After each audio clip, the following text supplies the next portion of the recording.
Hopefully. Aha! There we go. We are live. Now we're live. Maybe we were live before. I don't know. But we're live now. Looks like. Good morning, everyone. This is Catherine Clement, and I'm out here in Boulder, Colorado. Welcome to Mindset Mastery Collective Saturday Morning Mastermind. If I can get my tongue to work this morning, maybe I need more coffee. Unfortunately, our wonderful Samantha, who normally runs these, is not feeling well this morning, so I've kind of stepped in at the last minute, and hopefully I'll remember to say half the stuff that she does. But first, I'd like to ask everyone to introduce themselves. And Christina, if you want to start, go ahead, hon. Hey, good morning, everybody. Christina Irvin here, and I'm in beautiful Northeast Tennessee, and I'm really excited to be here and have this discussion this morning.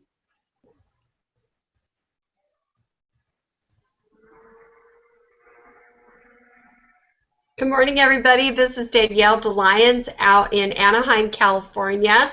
A little cooler today. We're usually rubbing it in with the warm weather, but hope everybody is having an awesome day and excited to share some thoughts today. Good morning, everyone. This is Dan Smith. I'm in Boise, Idaho. It's going to be a beautiful, beautiful day here, and just excited that you're here, and look forward to the discussion today. Good morning, everybody. This is Jason Roberts in Tampa, St. Petersburg, Florida. Hope everyone's having a great Saturday morning. Good morning, Sandy Root here in sunny Miami Beach, Florida. We had a bit of a cold front this week. Did you feel it, Jason? But it's getting warm again here, and I feel for all of you in the Northeast there, sending my warmth and sunshine. Yes, good morning, everyone. Donna Allen here, Raleigh, North Carolina, and I forgive all those that have the warm sunshine. Good morning.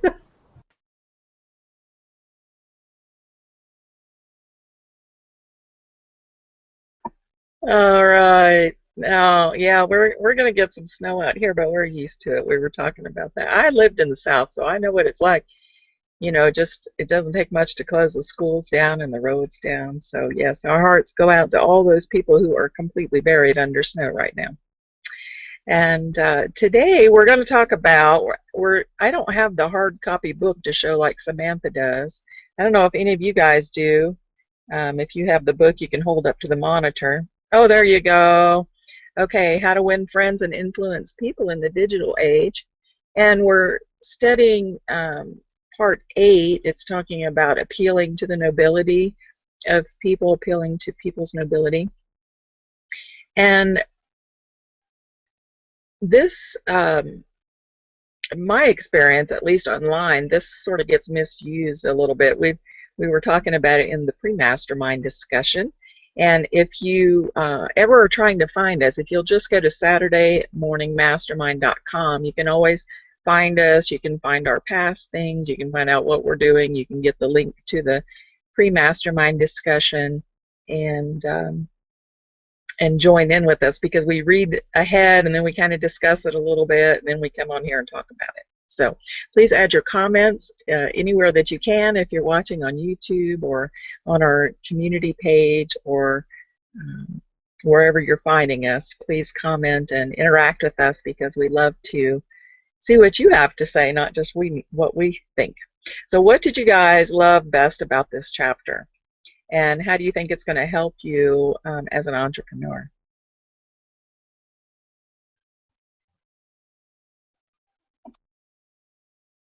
Well, I'll just kick it off. How about that? So, I think one of the things that I most enjoyed about the chapter was really how it brings you back to that whole, we're in the end, we might be in business, but it's all about being humane, right? And appealing to the greater good of people. No matter, you can be the biggest Grinch person on earth, right? But there's somewhere usually that you can kind of tickle that humanness in them, to appeal to the greater good. So when I was reading it and processing it, I was really, actually, it kept taking me back to copywriting hacks that we see every day, and how that can appeal, how we use that, how that's often used to appeal to that greater, that humanness within each of us. And so I was wondering how the rest of the panel, felt about the copywriting, and how much of it do you tend to use in your business? Not sure that I understand your question, Christina. Could you explain that a little bit better? Sure. Like, how we'll say, when you're doing your copywriting for whatever, and maybe you might say something like, I don't have to, you know, I don't have to tell you, because you understand this, or, you're more experienced in something than I am, or something like that.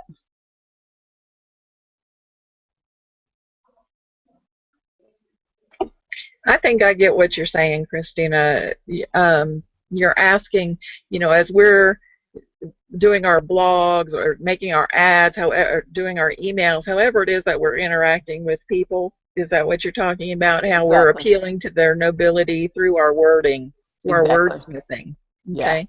Yeah. You got it, Dan?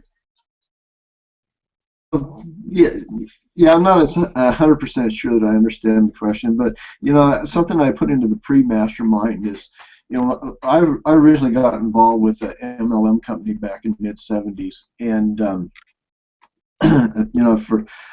I still have tapes that I listened to from that original company that are over 30 years old today, 35 years old, something like that, because the basic information on those tapes is just as relevant as it is today. And something that I put into the mastermind, pre-mastermind discussion, was that it seemed like every meeting, that the speakers would come on and they would, like, maybe you could call it buttering up the crowd if you wanted to put it into that kind of terms, but basically what they would say was that this is the greatest crowd that I've ever been in front of before. You people are such fantastic people, and we know that you would never be rude to the food servers, you would never be rude to the hotel staff, and put it out there in a way that is building the people up. Because I mean, the honest to goodness truth is we're all human beings, and we all are capable of being rude to the food staff, or to the to the people that work in the hotel room, or in the hotel there, and really, it's, from my perspective, I mean, and I didn't understand that at first because I was just a dumb hick kid from Boise, Idaho. Okay, but the more that I listen to that, and the more that, reading different books, not only Carnegie's books, but a number of other books I've read in the past, that you're laying it out there that I expect you to act this way because I'm looking for the good in you, and I'm not looking for the rude person in you. I'm only looking for the good in you, and I expect you to be on your best behavior because you're such a great person.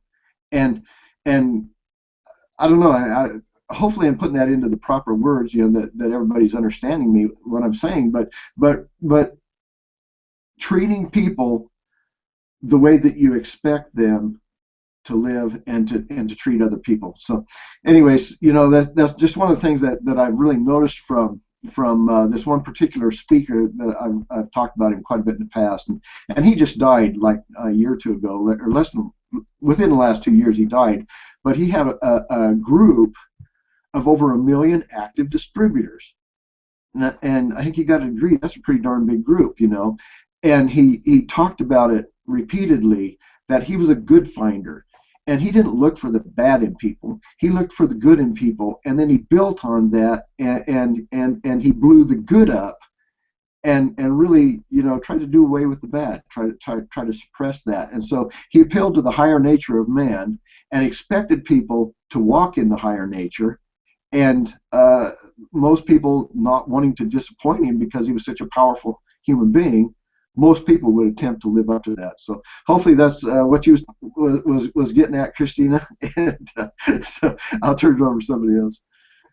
I really like what you said in the pre-mastermind, Dan, about that. That's so wonderful to have had a person like that and the influence he had on people. There's also some discussion about using the emotions of people, which should never come up. And what I've tend to see as well is times where instead of going towards the ability of a character of emotions that already are there, and it's more manipulative than anything, and that's not where we want to come from, because then it doesn't sound right. You know, like what we talked about in there about you love your children, don't you? Come on, that shouldn't even be a given to even use something like that. Just like the story of how Rockefeller, you know, he really did not want photographers taking pictures of his children, but it was how he applied. I don't want their, you know, he could have said, I don't want their pictures published. And that goes to the motive of, yeah, of course he cares about his children. But he appealed to a deeper thought and said, you know how it is, boys. You've got children yourselves, some of you, and you know it's not good for youngsters to get too much publicity. And so I just kind of tied those two together just to say that in how we use our words with people, we either win them over, like the book says, we're winning and influencing people in the right ways based on character and the beautiful parts of life, or we can go the other way, which is not winning them over with a positive thought, but manipulating. I think basically what I was saying was basically this conversation, in that there is a thin line between the negative and the positive, the manipulation versus, you know, that really being a true good person. And literally, I can, like you say, you know, you don't want to say that about your kids. On the other hand, I quite honestly can have been in a situation where I'm talking with a prospect, and that prospect is someone who really approaches life from a fearful standpoint rather than from an empowered standpoint. And the only time that person ever exhibited any strength was only for like the mother bear taking care of her cub. She'll come out and protect her kid. And so for it to appeal to that part of her, to not only help her but to help her family, I absolutely needed to bring into the discussion that not only is this something that she has been longing for herself, to set herself free, but this is also an example of the kind of way she wants her children to attack life, to go about life from an empowered point, not from a fearful point. And in that way, someone might say that that could be manipulation. However, I personally know this person made a turn in their life, right? It empowered her, and that made a difference in her children's life. And I don't think that that was in any way manipulative. No, I agree, Christina.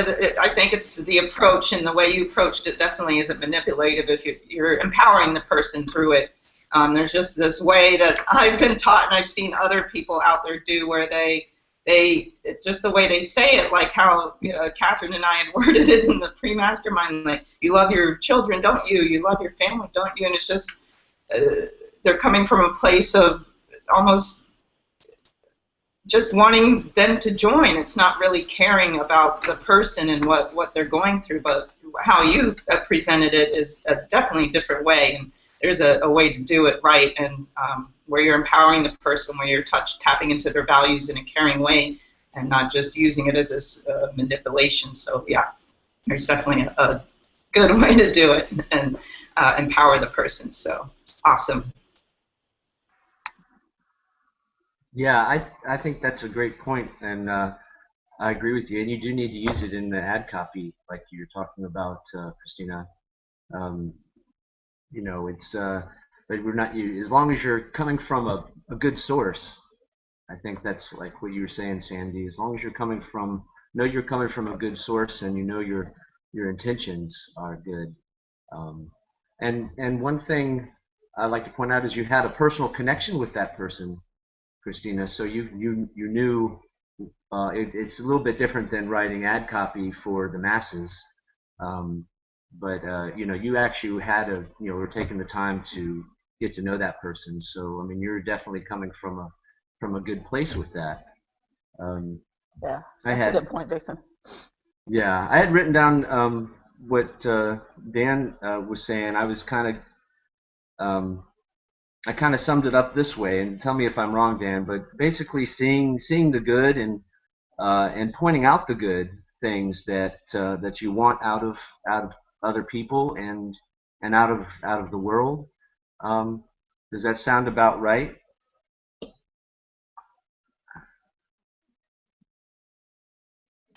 Yeah, I mean, the basic nature of mankind has a basic nature, and I was just writing some things here while everyone was talking. I think I'm unmuted. Hopefully I am. Anyway, Christina, what you was talking about, I believe that if you have a genuine desire for that person's best interest, I've heard that statement before. Don't you love your family? And to me, that's like slick Willie car salesman type speech, and that makes me want to vomit because there's a much deeper purpose. From my perspective, there's a much deeper purpose for life than this immediate gratification that you can get if you can wrangle a few bucks out of somebody else's pocket and get it into your pocket, and then go whistling on your way. That, from my perspective, is not what life's about. Just an example. I ran a painting company for 26 years. I had hundreds of employees, and I looked out for the best interest of each one of those employees. Now I had some real losers. I mean, quite honestly, I had some people that, on the first day they'd leave to go to lunch, and I'd never hear from them again. And there was a lot of that happened. But I also made some fantastic friends over the years, and looking out for their deepest good. Not just if I can make a real quick buck off these people and then get on down the highway so that I can go buy me a new car, I can go, take me a vacation, whatever. But if you have a really genuine, deep interest in that person's, the best that you can build into that person's life, and if you can affect them, the fact is most of the people that I hired in my painting company were not on the upper end of the social economic scale, because I couldn't afford to pay people that much money, so really, I dealt with a lot of drug addicts. I dealt with a lot, people maybe on what you'd call the lower rungs of society, but I came from the lower rungs of society myself, and I'm not trying to brag, or I'm not trying to make it sound like I'm someplace in life that I'm not, but I'm an ex-drug user, okay? And so I had to climb up out of a hole myself and, look around, and decide what kind of life that I wanted to use, because I was very, very heavily involved. I did LSD and all kinds of crazy stuff back in the day, okay? And so for me, for looking out for the best purpose of the people that I worked with, how can I help these people to have a better life? It's not just about the immediate money that you can make, the slick Willie statement, don't you love your family, so you need to run down to the front there and spend $10,000 so that I can, make $5 or whatever.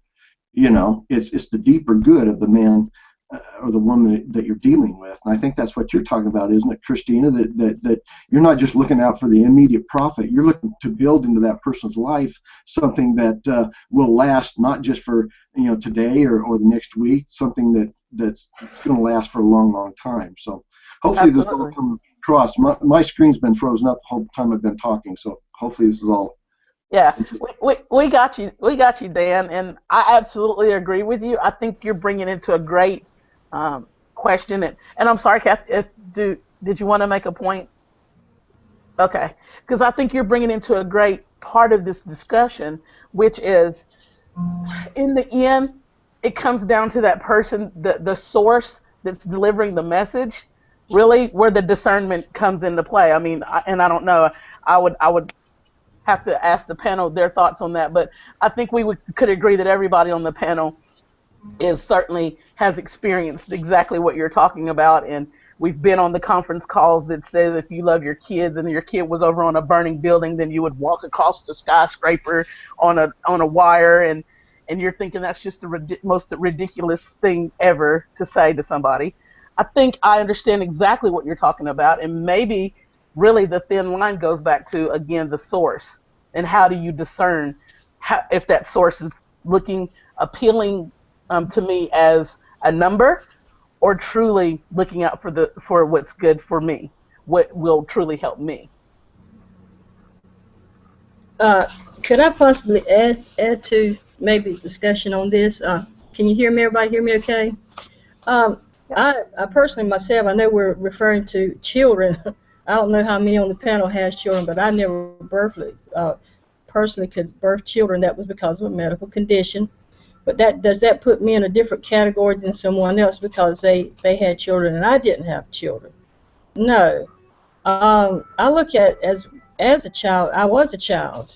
I was born in this world, through my mom, and of course, learning is from learning. You start your learning as your parents are your first mentors. They're your first teachers, and they teach you the values, whether good or bad. And coming back to this, like I think I shared with the panel, I would watch before. I was just intrigued that I don't mean to ramble on, but when Samantha said, Donna, we'd like to have you on the panel, well, I was a little bit uncomfortable with that because I'm not a type of person that I like. My competition is me. When I look in the mirror, that's my competition.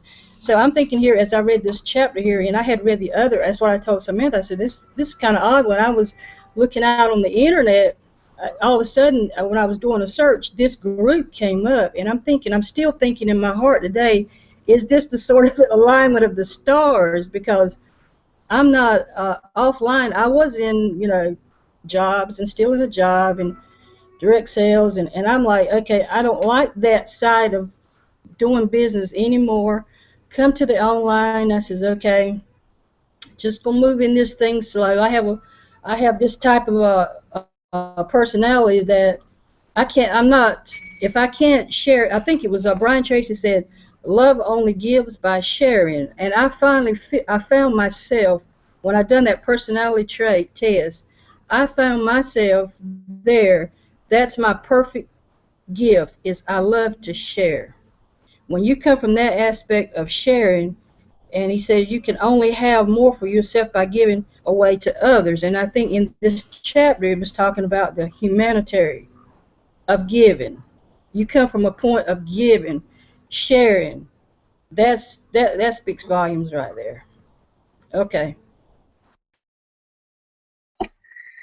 Wonderful points, everyone. I'd like to jump over to the page and share some of the comments that have been made on the page as well.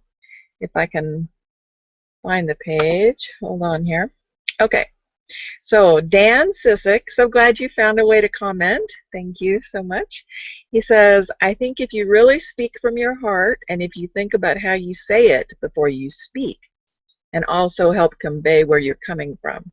And that's true. I don't like to, I don't practice lines. I don't have memorized things, but what I do is I set an intention before I speak to someone, and that helps me sort of pull my thoughts together and pull whatever resources are out there that are constantly helping me.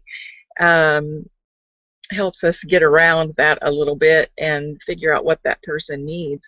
And these skills, one of the things I love about this hangout, these skills are not just, if you're not an entrepreneur, that's okay too, because you can use these same skills when you're speaking with your child, when you're speaking with your spouse. If you look at everything we've spoken about today, appealing to the nobility of someone, or if you're building them up instead of finding all the bad things, especially with a spouse, I think that's huge. Instead of finding all the bad things, because the more you focus on the bad things, the more bad things you're going to see, and it just kind of snowballs. So really building people up. And copyright is very important. I've seen some copywriting done by master wordsmiths, and if you've ever read uh, a compensation plan, you know what I'm talking about.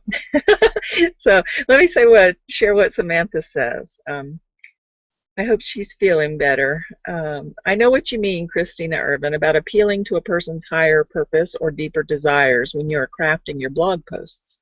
When we talk about our own desires to change the world, we're speaking to the people who resonate with us that way. It's not about manipulation. It's about bringing out the best in people for the purpose of helping them reach the higher goals they truly deserve. Sometimes we need, let me get back on this page where I can see you guys. Sometimes we need to, like you said, Donna, when you come online, especially if you're shy. I was really, really shy. I mean, I never would have imagined I would be on a hangout running my mouth every Saturday morning. But,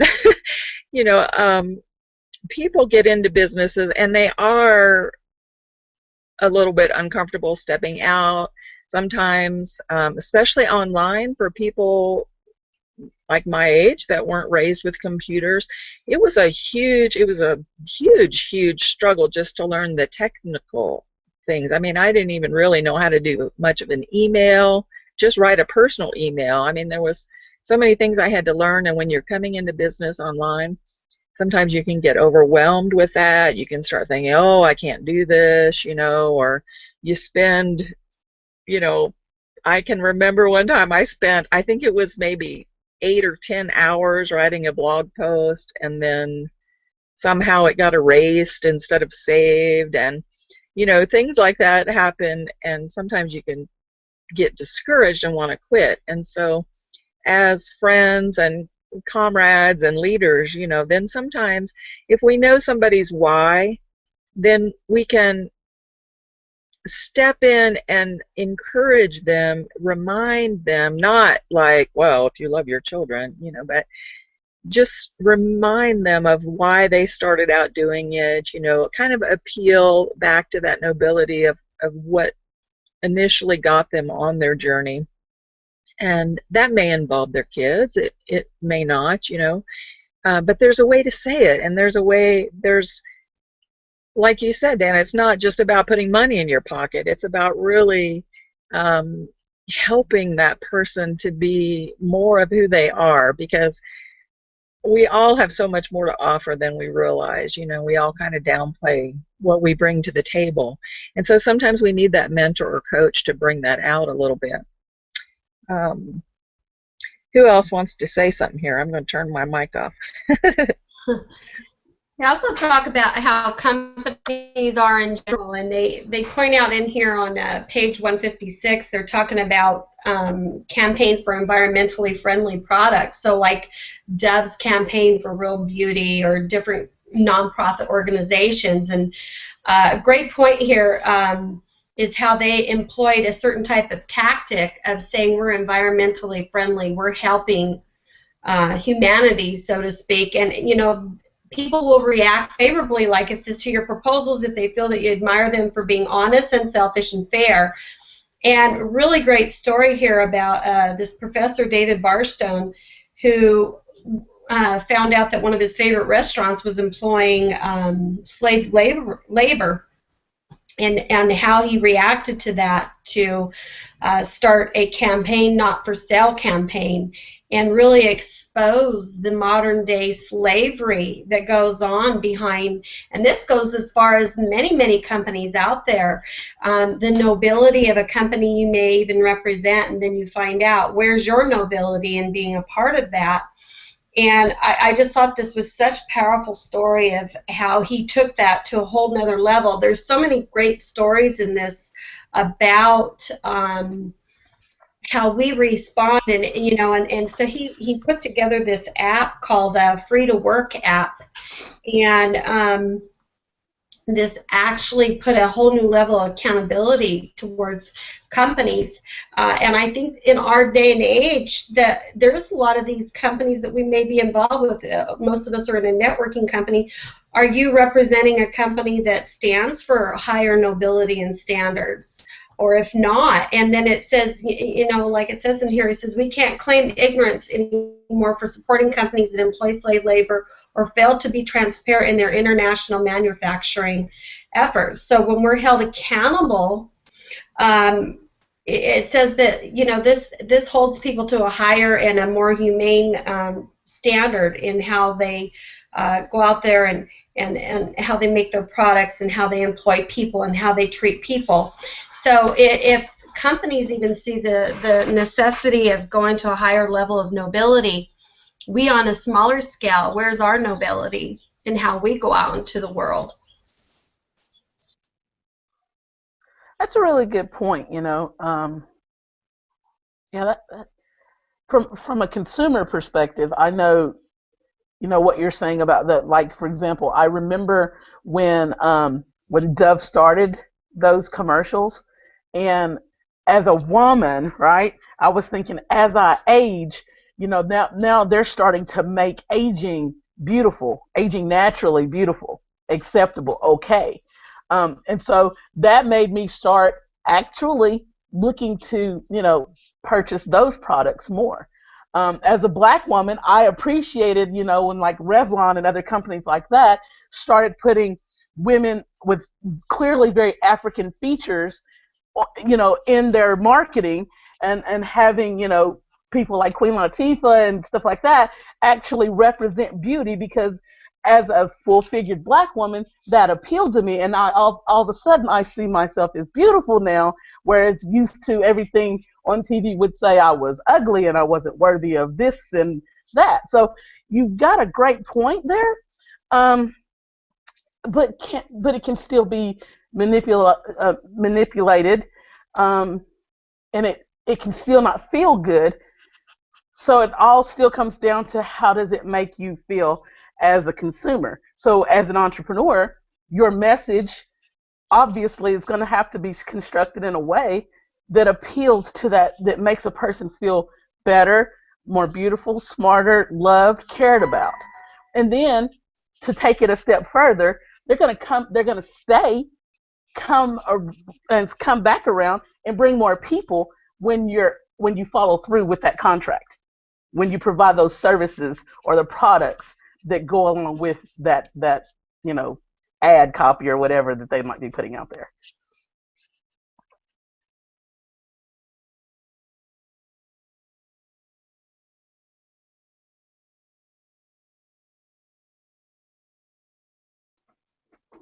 I'll jump in here. I'm trying to figure out. Sometimes it takes me a while to figure out how to formulate a thought, and I guess it's just my perspective, but it is my perspective that the bottom line is, when you're first starting out in a company or whatever, and you need a sale because you need the money, then there is always that temptation to slosh over into the slick Willie car salesman type of a mentality, But from my perspective, the greater nobility of man is really what I was talking about earlier, is to look out for the better. It's not just so that you can make that quick sell so that you can get the money in your pocket. It's how can I form a relationship with this person that's going to be a long-lasting relationship where we can build a business together. And if we do this right, you'll make more money and I'll make more money, and we'll have a lasting friendship or a bond, hopefully, that'll last till the day that you die. And I haven't ran my painting company for a few years now, but I still have friends that are people that worked for me. Some of them, 15 years ago or 20 years ago, and we're still friends. And I guess it's we all have a worldview, and I'm coming from a worldview that I'm more interested in looking out for the betterment of this other person than I am in lining my own pockets with their money. And what do I have to do to screw it out of you, to get it out of you, to get it into my pocket? I'd much rather build a long-lasting relationship with another human being just all of you people here on this call. 2 years ago, I didn't know any of you people, and yet I'm coming to love you. I look at you. Sorry.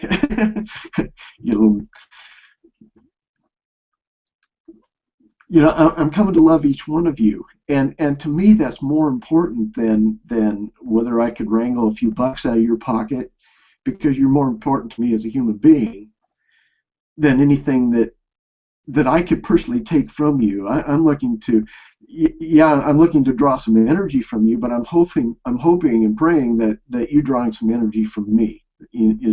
Hopefully that makes sense. So anyway, I'm just yapping. I'll turn it over to someone else. I think we're all going to jump out. Sandy, did you want to? Okay. Wow. Yes, I'm just nodding emphatically at your last thoughts, Dan, because that's exactly how I feel as well with everybody here. And and if we come from that higher source, then we're really, wow. It's just such a beautiful thing. Almost at a loss for words with your last comments, because it's exactly how we should feel about other people. We're not looking for that quick buck, hopefully. And what Christine said with the companies, I hadn't even gone that far in my thoughts, so I am so thankful for you bringing that out. That was such a mind blow, because it is exactly how companies manipulate in a positive way, because there is some benefits there, but it's still manipulation. And it's in us recognizing that. I think about all the companies I've been in over the years, and how although they are teaching you a way to appeal to the marketplace with your product, they also teach you how to do it in a manipulative way to further the product sales, to further their company. And you nailed that one this morning. Thank you for that. Great point. Great point. I don't really remember. I have like so many mishmash. I'm like you, Dan. It takes me a while to formulate what I was thinking, but you were bringing a little tear to my eye too. And, I was just thinking, this money thing, it really can screw with people, and they think that it's just about the money, and they're chasing the money. And when you're chasing money, you lose the relationship. You lose what we're here for, to help each other, for humanity, for helping the greater good, lifting people up. And when this money thing comes in, it just creates all these devils and little crazy things going on. And I like what you said earlier, Catherine, about setting an intention. I actually just started doing this again. I remembered the book The Law of Attraction, and how before speaking with someone, really, what do you want out of this conversation? Where are you? And I'm just, like you were saying, Dan, it's about the relationship. And I'm thinking of also, coming from the heart, really, what is our greater purpose here? We're not just here to go chase money and make money. Yeah, we need money to survive in this society, but we'll find when we're building relationships, when we're coming from our heart, when we're living our purpose and being true to ourselves and the people around us, that even if we don't have the money, we get all this back through miraculous ways. It's not about the money, where you're saying, like how you were saying, Dan, you feel like this feeling of love for each of us, and I feel that too. And it's like, if something were to happen, I feel like I could reach out to one of you if I had a trauma going on or something, and that you would be there for me. And that's what it's about. It's not about the money, because when we get to a place where we really need help, we'll have people surrounding us, and that's what we're here for. That's what this planet is here for, not for all this craziness. So, yeah, I got my tears out. Great. Can I hop on again? Dan, all of you, Christina, Sandy, I hate to get into calling names because it takes me a little while with the names, but like I said, going back to I heard everything each one of you said and we connect with our hearts. We see with our eyes, but we connect with our hearts. And going, everything you said here is so true. It's not about the money. And when people get past the dollars and see that that we are real, we're people. We're not just out here, like I said, you learn from your past mistakes. And when you come to this, I've had a lot of friends, Donna, what are you doing? What are you doing online? Well, this is the digital age. I tell them, I said, now, I've always been a reader.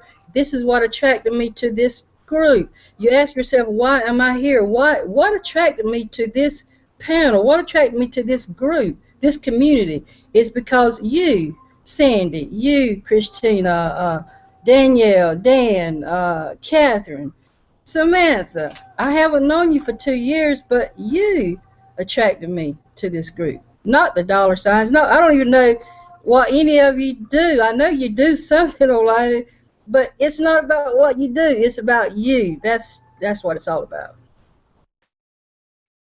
That's good Thank stuff. you. That's what I love about this panel is, we're real, and we're not here shouting our business. Like you said, most of us don't have any idea what businesses the other people are in. I know most of you have no idea what I do, and I don't know what most of you, I know what a couple of you do. So, but the fact that we can come here and share and be in love with one another, it's a beautiful thing. And appealing to, I think probably one of the, Made in America, there's one appealing to your sense of nobility right there. Buy, purchase Made in America. That's a really easy one. I love those Dove commercials. I'm glad you brought that up. I thought they were fabulous. I've seen some of those commercials that just put me straight to tears. Very, very touching. And you could tell that the commercials were making huge differences in the ladies, the things that they were discovering about themselves. And of course, our military service always appeals to people's sense of nobility to get them to join up. There's lots of different ways, but like you said, this brings up another thing about hypnosis, being online. If you're new to being online, or you're just getting into companies and stuff, you're gonna start hearing about things like NLP and hypnosis and all this stuff. And just as with anything in this world, it can be used in a good way, in a positive way, and in a negative way. You can learn how to do hypnosis. You can learn how to wordsmith your copy so that you literally, you can pretty much hypnotize people into doing what you want.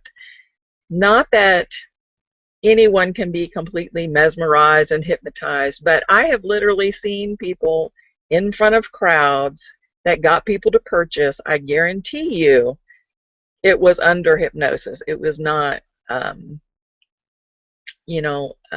voluntary purchase per se. Now, hypnosis can be used. I have pain. I deal with pain every day, and I use hypnosis on a daily basis to help me with that. So these skills are very important to learn. It's good to learn how to do these things, but you have to appeal to your own sense of nobility in how you use those skills with people.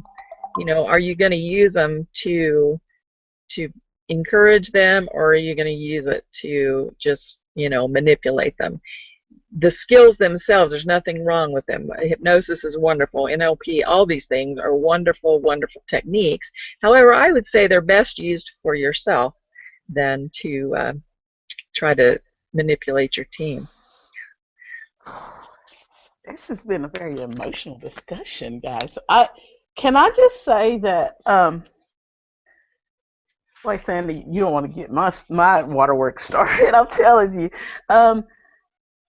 I think for me, I'm carrying from this discussion that in the end, the skill, the wordsmithing, copywriting, whatever you want to say, the key is your intention. And I've had some really good discussions with someone that I recently met online a few weeks ago by the name of Soul Dancer. Some of you may have encountered him, and he's really got this vision of creating ethical network marketing. And so we were discussing, really, and I think that this plays really well with this discussion. What is ethical network marketing, and a lot of us are in a network marketing company, and and that kind of plays on those bad feelings of desperation and worry and doubt and fear, right? And whether it's intentional or not, that's exactly what is taught to us, and so then therefore we teach it to our downline, because that's what was taught to us. We don't even realize that's what we're participating in, right? But for me, I'm going to take away from this discussion, Sandy, Dan, everybody on the panel, I really appreciate the vulnerability. I'm like trying not to start my waterworks because it'll just be going forever. I think when it comes down to it, it's important for us to bring the goodness and the ethics and the honor into our business, into our interactions personally. And so it can be a bad manipulative tactic, but bring the good to it, and make sure to pay that good forward by speaking that and teaching that to others so that they continue to carry it forward. And one by one, this panel and everyone else who subscribes to that thought process will be able to make a change.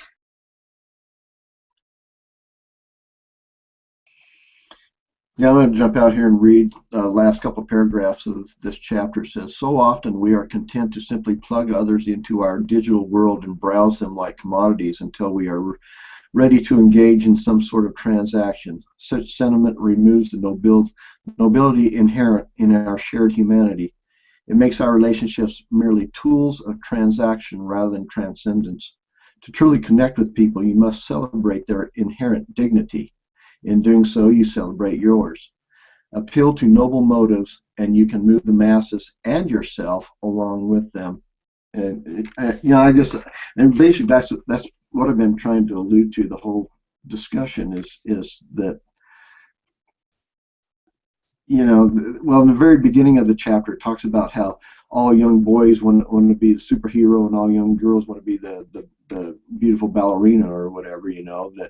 That there is something inherent in mankind, and without getting over into my religious beliefs, but there is something inherent in mankind that desires nobility, that desires to be recognized as something great, merely because you're a human being, and for no other reason, that we're the highest form of creation on the planet, and the planet was created for mankind. And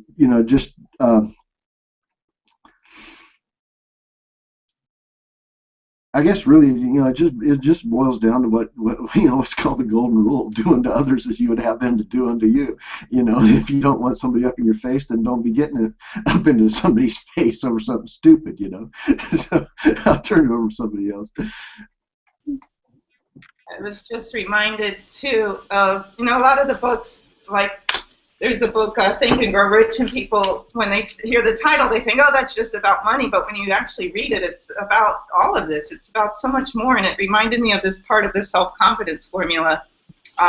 If anybody wants a copy of this, it's like a daily manifesto from Napoleon Hill, where you state what you want, where you're going, and then part of the self-confidence formula. I think this is perfect for what we're talking about. Is I fully realize that no wealth or position can long endure unless built upon truth and justice. Therefore, I will engage in no transaction which does not benefit all whom it affects. I will succeed by attracting to myself the forces I wish to use and the cooperation of other people. I will induce others to serve me because of my willingness to serve others. I will eliminate hatred, envy, jealousy, selfishness, and cynicism by developing love for all humanity, because I know that a negative attitude toward others can never bring me success. I will cause others to believe in me because I will believe in them and in myself. So that's part of something I read to myself every day, and I think that's perfect for what we're talking about today. So I just wanted to share that.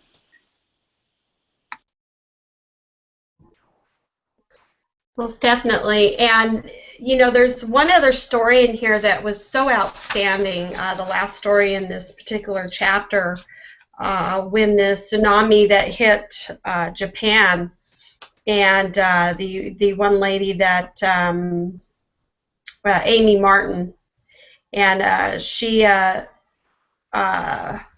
calls it the business of humanity. And she saw it happening on the news, and she immediately sent out Twitters trying to pull people. She's had such an ability of pulling people from all over the earth to help in the cause. One of the comments that she made in here, she wasn't sure what to do, but she felt accountable and compelled to help in some way. And so she said she went for hours looking for what to do to help the people, and yet all she could see in many ways was, in my opinion, if the news organizations are in the least concerned about the way the public perceives their brand, they should exercise more discernment and care more about saving lives than the Hollywood beat. And, you know, I thought that was pretty interesting, that how she put the comparison of how they manipulate the market for selfish gain than caring about putting all of that aside to help with a bigger cause. And Dan, thank you for reading those last two paragraphs. It really sums it up so well about this particular chapter. I'm going to let somebody jump back in if they want to add to that story. I don't want to steal all the time.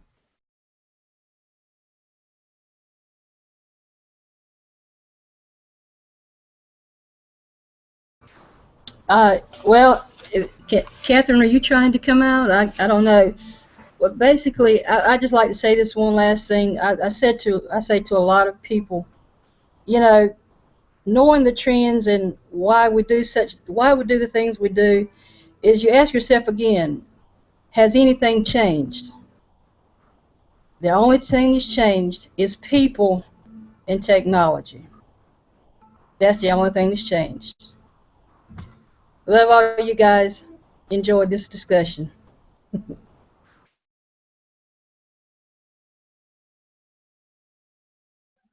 I'd like to jump out real quick here.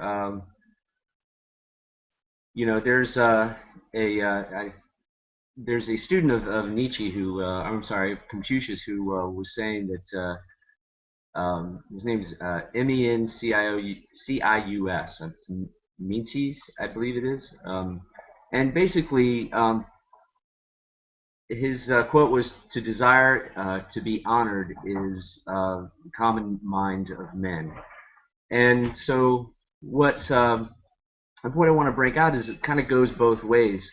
You know, when Lord Northcliffe, I believe, was saying, you know, appealing to everyone's nobility by asking them not to print that picture of him because his mother didn't like it. He wasn't trying to make a sale. He was just trying to accomplish his goal in a noble way, and also appeal to everyone else's nobility at the same time. So I just wanted to bring that out, and also point out, I mean, everyone has such great points, and you know, I think we're all remembering that this is, you know, we're trying to win, you know, merit the trust and maintain the trust of others, and it's part of a bigger picture.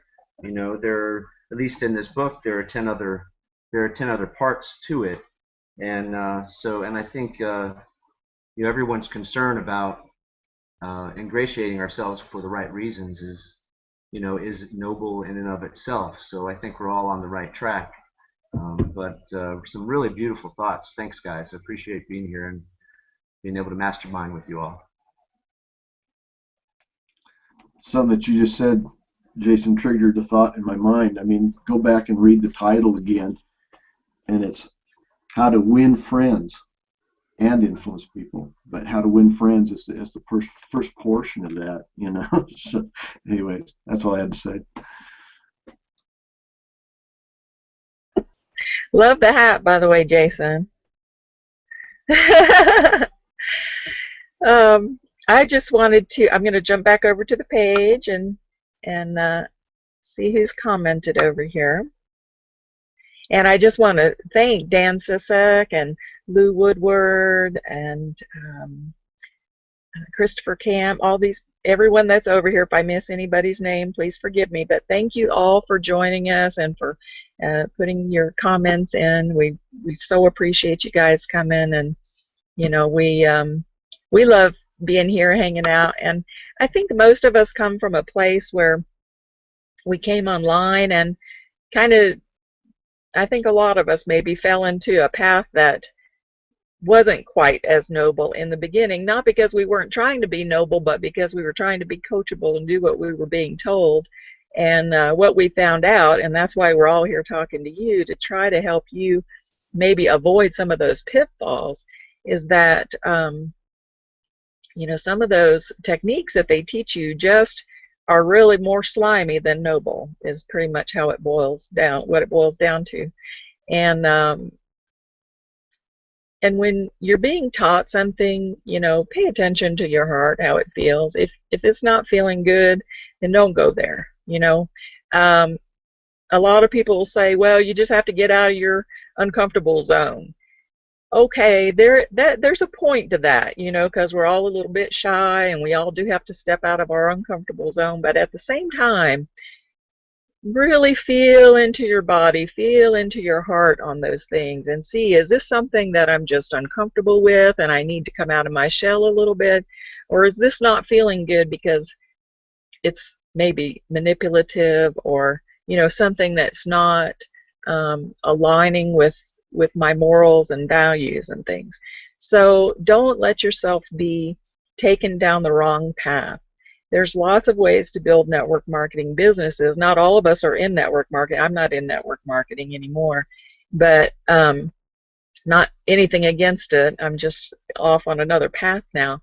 But you can build your team, and then you can rebuild it next month, and you can rebuild it the next month, and you can rebuild it the next month.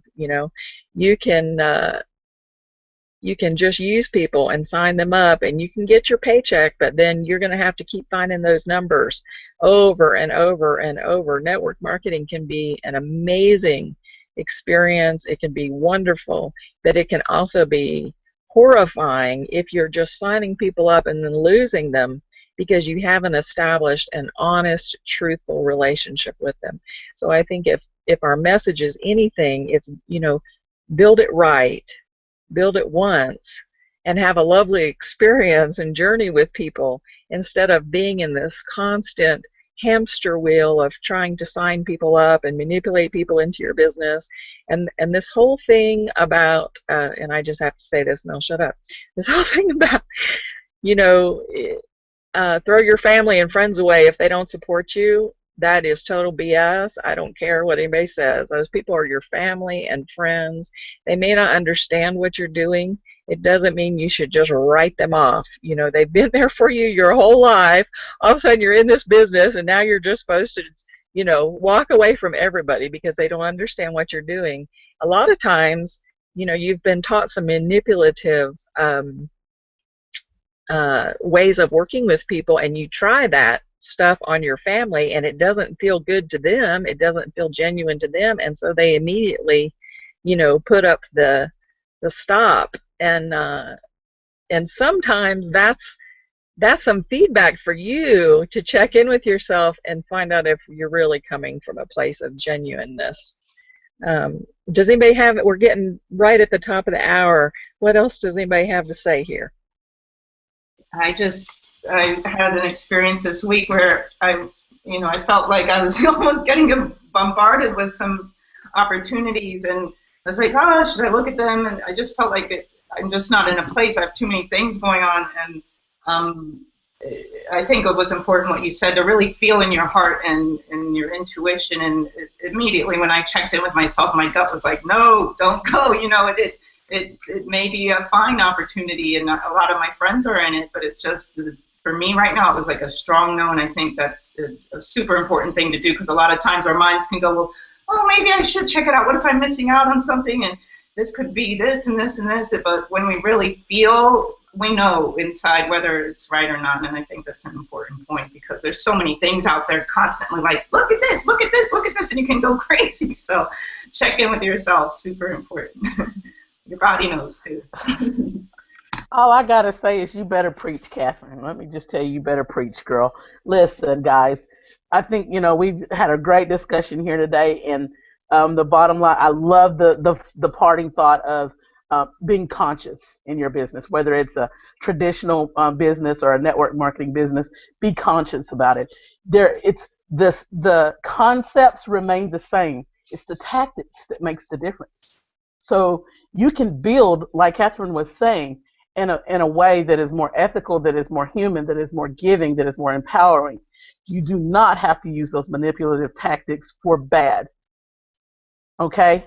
You don't have to do it. And I love this discussion, guys. We'll get off here before y'all have me start crying up in here. Great point, Christina. Great point. Go out, guys, this weekend, and be the inspiration that you seek in the world. I want to do a quick shout out to Samantha, who I hope is feeling better.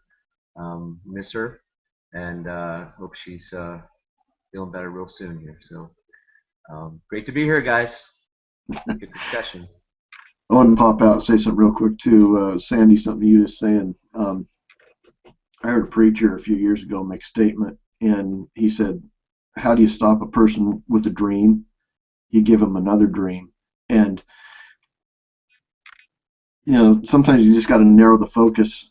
And I was really guilty of that in the past, that it's like, oh, shiny stuff, shiny balls, and things come float through this direction, then something comes float, and so eventually you got to say no.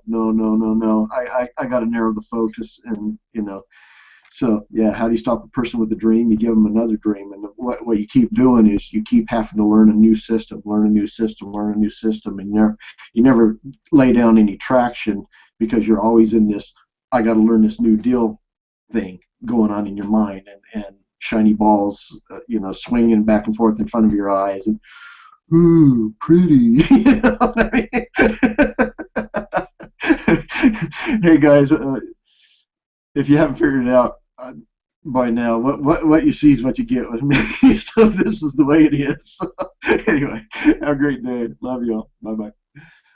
That's perfect, Dan. Thank you so much. That's exactly what that's why my gut, because I have a clear vision of where I'm going now and what I'm doing and building my own thing, and it was just like this huge distraction. It was like, that doesn't feel good, but I love that quote. I'm actually going to post it on my wall. Thank you.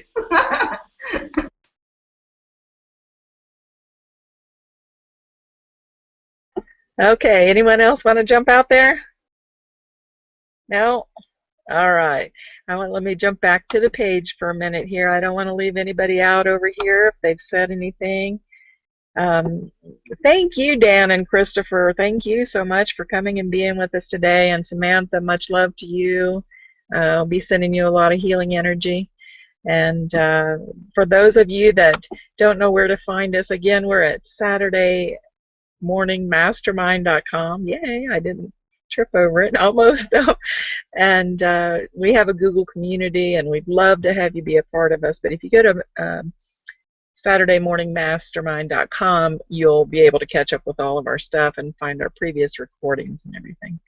So much love to all of you. Many blessings. Have a wonderful week. And we're here every Saturday morning, almost every Saturday morning at 10 a.m. Eastern. So please come join us, and love to have you on the panel. If any of you would like to be on the panel, just contact one of us and we'll get you on here. All right? Much love. We'll see you all next week. Bye-bye.